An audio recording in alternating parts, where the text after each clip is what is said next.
C.J. McCollum plays for the Blazers. Very good scoring guard, but he and Kevin Durant went at each other on Twitter yesterday and a little back and forth during the podcast that C.J. does. C.J. ripped Durant for joining the Warriors, and he did so on social media, so KD fired back. Now, it sounds a little silly, but, Kevin Durant is the one that keeps this alive because everyone knows, hey, eventually Kevin's going to talk about joining the Warriors and why he joined the Warriors if you poke him and prod him. And he always responds. So it's a good reality show. Interesting personalities here. But NBA reality, it's perfect for the summer. It's on the lighter side. Players have a good sense of humor. At least I think they do. As for KD and CJ, just sit back and watch what happens between these two. Here is a little snippet of what happened during the podcast between KD and C.J. McCollum. They're back and forth.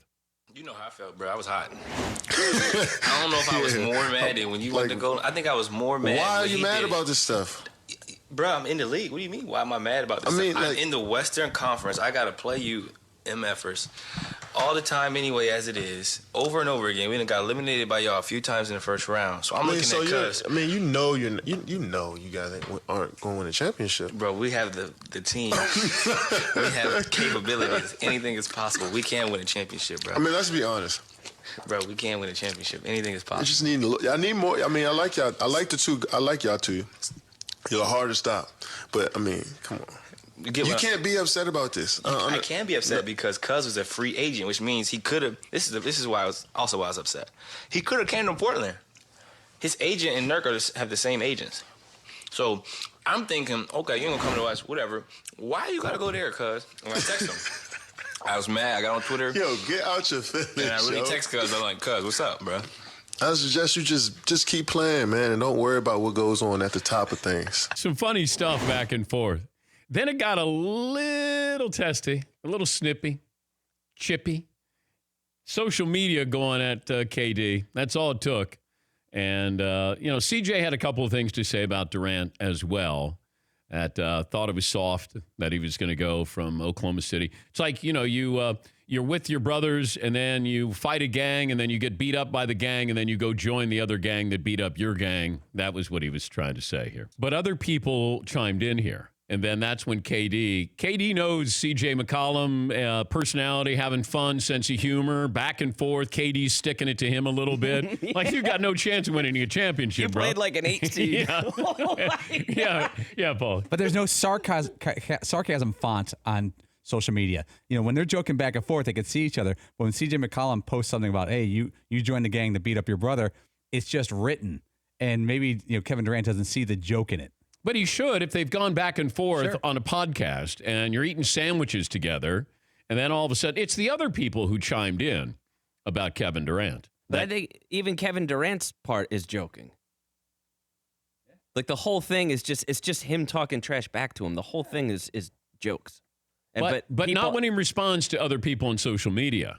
I think that's where it's different, because that's when I feel like he's getting attacked by people who he doesn't know, doesn't care about, but he does care enough to respond to them as if he's going to shut them up. And then he deleted all of his tweets.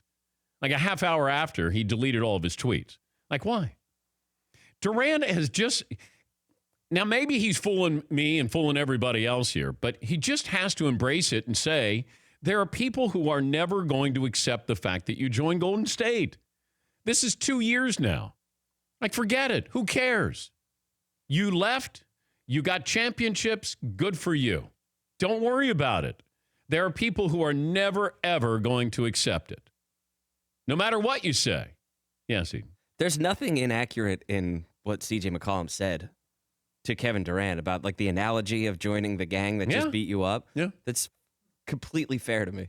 Yeah, Fritzy. And when Durant saying, just go about your business, don't worry about what's happening at the top. I know. That's cold. No, it's all funny stuff. That's hilarious. It's just Durant gets, it really hurts him, it feels like. Or he has to defend his turf with other people on social media. And they know that he's going to give them a response.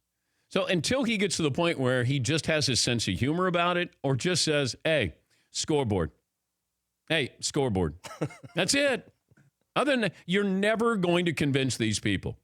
that you made a smart decision business-wise, good for you, for your career, good for you, but you still left a team that was up 3-1 on the team that you joined after they came back and beat your team. Yeah, Paul. What's interesting, early in the podcast, CJ McCollum says, when you joined there, I was like, damn, he's giving the frustration to all these players. Like, the regular season is basically what we play for, and you guys own the postseason. This league is now stacked against us for winning a title. CJ McCollum knows the Trailblazers can't beat the Warriors. Yeah. He knows going into next season that he does not have a real chance for an NBA title because there's a stacked team in the West. Yeah.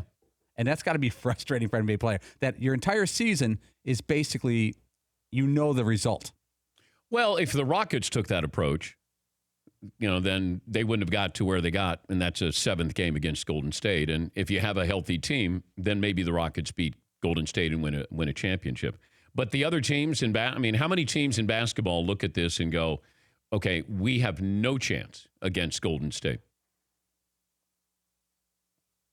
What would be the cutoff number of teams that just go, we can't beat Golden State? The teams that think they can probably are the Sixers, Celtics, Rockets, Lakers now, because who they have, and Rockets.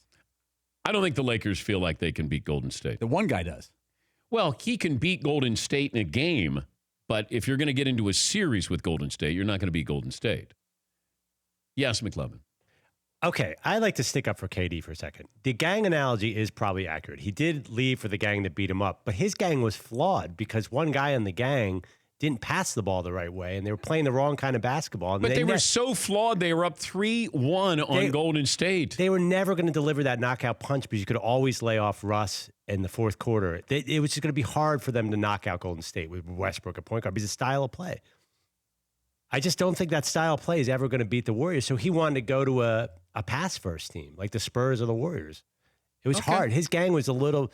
Did he choose to be in that gang? Like, does he... That's what I'm sort of getting at. Like, he didn't want to be in the gang anymore. What was he supposed to do? Yes, But he played for that gang for 9 years or 8 years. I mean, yeah, he chose to be in that gang. He was drafted by the gang. He didn't have to left. re-sign with them that first time around. Yeah, I think he resigned because he felt bad because Oklahoma City... He felt bad? Yeah, did you ever read the story? Well, wouldn't you feel even worse? You're up 3-1 on Golden State and then you leave? Like, how bad did he really feel? So you think he should have stayed on that team? Well, if you didn't like playing with Russell Westbrook Jr. III, then you should have left the first time around. Like, when did he realize, gosh, Russ is a ball hog? I could see that, early there. Yes, I think you can leave for sure. You just have to understand that people are going to criticize that, and you just have to be okay with it. And absolutely leave. Like, who doesn't want to, play with all of the best players? Like, of course, everybody wants to do that, but you're going to be criticized for, joining the team that just punched you in the mouth. And I have no problem with the business side of this with Kevin Durant joining Golden State. But he has to understand how people feel about this. It's like LeBron taking his talents to South Beach. We killed him over that. And then he goes to Miami. And then that stupid press conference, or the Boys to Men press conference where they came out with smoke and tell us how many championships. It was all silly. But you know what? LeBron took it. All right? But he knew he was going to win a couple of championships. And now we got rid of that narrative of, he can't win the big one. He won championship. Well, he can't win one on his own. He had to go with... Then he went back to Cleveland, then he won. So Kevin Durant has to understand. You left this team, you left this city, you joined Golden State. And it's not like you helped build this team. Steph Curry and Klay Thompson and Draymond Green can take credit that they helped build this team. Kevin Durant did not build it. He joined.